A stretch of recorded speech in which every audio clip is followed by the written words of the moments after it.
match, NXT continues the trend of we're not really very good on a week-to-week basis, but we're blooming great with a PLE. I feel a little bit frustrated because it's almost as if we're pulling this out for the PLE because that is our big bang production, whereas generally week on week it doesn't really matter, does it? Yeah, it does, but that doesn't mean that the PLE isn't good. Now, this wasn't all good, but most of it was blooming great. And when you kick off with a tag team championship match that has Chase U, and the Chase U, I mean, it's the Freebird rules, isn't it, really? The Chase U gentlemen here tonight will be Andre and Ridge Holland. Ridge, who's, of course, so nice to them. He's lovely. He's the one who's really pushing Chase U, the ethos of Chase U, which is teach and learn whilst betting a load of money on things that you're not going to win. Well, it has been the ethos. Betus morus is the Latin. Yeah, I think. Anyway, they're facing Axiom and Nathan Frazer. And it's just great. There is a Frazer kick to an Axiom suplex, and then Frazer super kicks to a shooting star press. Just Vic's very excited by this. He's quite right to be. Crowd are very excited by this. They're quite right to be. There's a big gut wrench from Ridge Holland. A gut wrench throw, really. He then holds Axiom off the top, cinches him into a face buster. He's got that muscly quality, beating. And then there's a top rope headbutt, and Frazer's ear has to break it up. Then Axiom hits a super sliced bread for a long 2 count. Or was it Andre Chase? I think it's Andre Chase, actually. Super sliced bread, super sliced, not just sliced once, sliced several times, super sliced. And I should be a marketing exec. It's not just sliced, it's super sliced. Yeah, but that means I've just got fingers of bread rather than, it's super sliced, alright. Yeah, so you've got Axiom almost missing a dive out, and then Holland throwing both his opponents over the barricade, but they just come straight back and take him down. I love that. Frazer's here gets the 450 for a 2.999, a recurring, and then Chase U have the LOD move off the top with the clothesline for a 2.999 of their own. Then you've got a superplex from Frazer's here. He holds on for a, or is it a suplex? No, it's a superplex. Holds on for an Axiom kick. And you think that's it. Andre Chase kicks out of that. They have a malfunction at the junction, do the challengers, and then Holland knocks him for a loop. I think it was Axiom with a clothesline. And there's a powerbomb backstabber. Kick out. I can't quite believe it. It's just so well done. Beautiful. Axiom, or is it Andre? It's Andre then wants a cheer from a swinging neckbreaker. You don't want to get that. Not after you've had a clothesline and powerbomb backstabber. You're not going to have that. But then you get the Super Spanish Fly and the Phoenix Splash, and the challengers are now the champs. And Ridge turns on his Chase U colleagues, as we knew he would. That's a real shame. We don't need it. The match was good enough. You didn't need that button on it. And the crowd seemed to like booing him, but we all knew it was going to happen. I mean, we're following with Wes Lee versus Zachary Wentz, aren't we? So here's another one where with Wes Lee, you didn't think he was going to turn on anyone, and he hasn't been given enough time to incubate that turn at all. And Ridge Holland just thought he was going to turn on him at some point, and now he's done it. You could have saved it for the next episode of NXT, couldn't you? Because you do need stuff for the week-to-week show. You didn't need to load it all onto the P&L too late. Okay, Wes and Wentz. Good avoidance. You know this is going to be good, don't you? They know each other so well, you see. They know each other so well. Yeah. Then you've got the basement drop kick from Wentz. A corkscrew off the top, which I love. Wes Lee throws him into the post. It's a basement drop kick to the back. And then Wentz is back with a jumping knee. Very nice, right under the jawline. There is a snap German suplex from Wentz and a big kick. Now Wes Lee bails and knocks him for a loop on another kick. There's a moonsault on the outside. Nice roll through from Wentz to a Boston Crab and a super kick. Wentz kicks out of a lovely 450, because you can do that these days. And Wes Lee runs into the ring steps because Wentz dives out of the way. There's a super kick and Wentz breaks the announce table. Now earlier on, Ridge Holland tried to break the announce table. I think it was Andre Chase he threw on the announce table. He didn't break. Here, Wentz basically Zachary just leans against it and it breaks, which is great actually. And then Wes Lee takes the opportunity to go to the top and stomp on him. And then gets a chair. Trey arrives, Trey Miguel, takes it from him. And then Zachary Wentz hits an off the apron destroyer. As Vic says, it can be a Canadian destroyer or a destroyer. It's just a great move, isn't it? An off the apron. And then we've got a Wentz pop-up cutter for the pin. He gets the pin. He gets the win. You wouldn't have expected that, would you? It was a great match. I don't know whether they're writing Wes Lee out of the feud quickly. I don't know if they're writing him out of the picture quickly. I don't know if they realise that he's not really a heel, and they could have done with him being a heel. But it was a great match. It was followed by this though, which wasn't. Wendy, Choo, and Kelani Jordan just didn't meld at all. And I know stars make fights, but wrestlers make fights as well. And this was for the North American belt, of course. It wasn't great. Choo stomped on the hand. The crowd were a bit quiet throughout this. Now, I've read reports that that's because Wendy Choo had all the offense, and they only started getting excited when Kelani Jordan got some more offense. They were quiet all the way through, folks. It wasn't good. There was a nice Jordan corkscrew over the top. Choo had the split-legged moonsault. She had it scouted, rolled away from that. Somersault splash is nice from Kelani Jordan.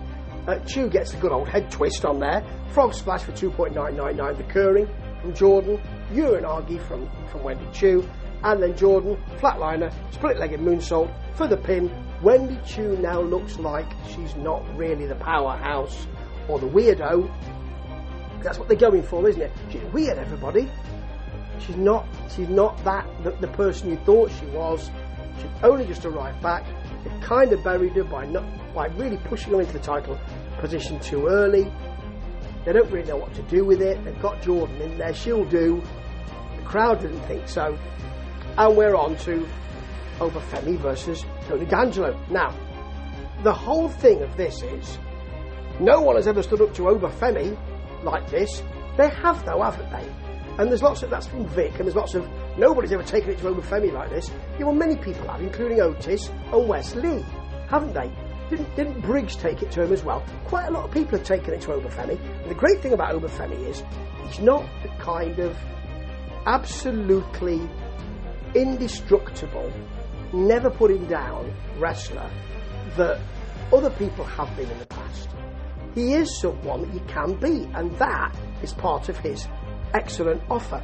You think you can beat him, and he's massive, and you know that you're going to have a beat down, but you might be able to beat him. Anyway, Tony D'Angelo all through this is, well, he nearly beat him, folks. Femi pie faces him to begin with, and D'Angelo jumps on him. You've got an over Femi suplex, a worked headlock. They talk about D'Angelo running in and turning his ankle and how that might affect him and he might not be able to push off. It's a bit as if they're saying, well, he might not win, folks. Let's say he's not going to win, folks, and let's get our excuses in early. He might have had a bad clam, folks. I think he's shitting through the eye of a needle, so he might not be able to win. That sort of thing. Not exactly that, but that sort of thing. The shitting through the eye of a needle defence, Your Honour. Yeah, anyway. We've got a shoulders in the corner from D'Angelo, a smooth suplex. His ankle seems all right at the moment, Vic. Then a muscled up suplex from Femi, a running uppercut for a 2 count, forearm to the back of the head twice from over Femi. That's nasty, that. Nasty. Then a massive shoulder breaker from over Femi. And Vic mentions Papa Shango. I do remember him doing the shoulder breaker, but actually, I probably remember him more setting the feet of the Ultimate Warrior alight. I think it was him who did that, wasn't it? I think it was the Ultimate Warrior. Yeah. Not ideal. Never really liked him. Anyway, we've got a face buster on the apron from D'Angelo, release suplex, power slam, electric chair backdrop. I mean, he's doing well here, and I like his work. Then Femi attacks the family on the outside. La Famiglia gets driven into the steps by D'Angelo, and there's a spear for a long 2 count. Then he keeps kicking out of the powerbomb, does D'Angelo. It's never going to end if you keep doing that, mate. He throws Femi down, but he can't capitalise because he's taken a lot of beating, folks. And over Femi hits the sit-out powerbomb for the pin. It was good, but I wasn't... the plucky D'Angelo thing doesn't really go for me because he is supposed to be the top boss, isn't he? Yeah. Okay, Perez versus Parker. This should have been the main event. Parker's a lot bigger than Perez, I'll tell you that. Love Roxanne Perez's work. Arrogant heel stuff and what she's doing in the ring and winning properly, not nefariously. Beautiful. And that's really good work. She bails early and Parker puts her down. Not, look at your ring attire. Oh, and your promos aren't very good. No. Smacks her down to the mat. Then carries her on the outside back in, but doesn't really lead to anything because Perez is then roughing her up outside. I mean, she's quite a spoiler, you know. Stomps her head into the steps. I like that a lot. And then she uses the ring post well to tie her up in it and all that. She then hits an armbar or cinches an armbar, which I don't think we really need, Roxanne. Parker's out with a power bomb. Spinebuster for a long 2 count. The crowd are well into this. And then we've got the reversal of the suplex from Parker and Perez reversing a hip attack, hitting the rings of Saturn. Parker fighting out and dumping her, which is just a great spot. Parker then does hit the hip attack, which sends Perez out. He can't follow up. There's a "This is awesome" chant. Parker then misses the run in, hits a barricade. She's injured her ribs already, folks. And then there's pop rocks onto the barricade from Roxanne Perez. She gets her back in the ring, hits the pop rocks again, gets the win. That was brilliant. And the main event, which is all fellas, can't really live up to that. Because that had impetus. They were really good working together. And they know exactly what they're doing. This is the Joe Hendry show. Now, I like Joe Hendry, and I've been a Joe Hendry cheerleader for quite some time. You've still got, whoop, that trick. I like it. Whoop, that trick. He's the ref. It doesn't go. The Booker, it doesn't go. You can't just talk over the... I know a lot of rappers do, but you can't just talk over the top of it. He's the ref. Oh, yeah. Dear me. Oh, he's got a ref shirt on, but it's buttoned up, it's open, so you can see his abs and his manly chest. Hendry looks delighted with the song, they're singing his song. Paige decides to address the crowd, to address the camera in the back before he goes, "Hit my music." Now, Trick's involved early on because he's calling it down the middle, you see. Hendry takes him down, celebrates a takedown, loves all that. I sometimes think it's a bit style over substance these days with him. But never mind, there's a very delayed vertical suplex from Hendry, a guillotine from Paige. He really cinches it in. And Hendry fights out for a counter suplex. Paige then hits a super power slam, which is lovely. There's a superplex from Hendry, which is also lovely. Paige rolls out because he's got that wrestling acumen, you see, and then hits an Ego's Edge on the apron. This is beautifully done. Hendry's back in at 9. The crowd pop. And then Hendry hits the Ego's Edge. And the standing ovation. Paige's foot is under the ropes and Trick calls it. That is nice. Then there's a ref bump, and I knew there would be. There has to be, because he has to be involved in it. Does Trick, and he hadn't done much up to that point. There's a standing ovation from Ethan Page. Another ref comes in. Hendry kicks out. The ref then counts a Page DDT on the belt. Trick stops him because he's back in now, folks. Trick is distracted. There's a low blow. The Ego's Edge for the pin. He has to count it, and not only is his face a picture when Ethan Page puts his thumb up to him. He gets beaten up by Pete Dunne afterwards. Sucks to be Trick Williams. He's nowhere near the title. Now, he's nowhere near that title race. He's now in a feud with Pete Dunne. They put the belt on him. Didn't quite work. They had to get someone in to do it. Ethan Page. Joe Hendry at the end of this fight is not mentioned. I don't know where they're going with this. And I suspect NXT don't either. That main event was okay, but nothing special. It did seem as though they were cranking it up, whereas Roxanne Perez and Jaida Parker went through the gears effortlessly. However, this was a rather good PLE. Next week's, or rather this week's, NXT, the normal programming, will probably be terrible, as it has been for many weeks. But those PLEs are blooming good, aren't they? They all really worked well. They all tried. Even Wendy, Choo and Kelani Jordan. And nobody needed the excuse of shitting through the eye of a needle. Thank goodness for that. Ta-ta.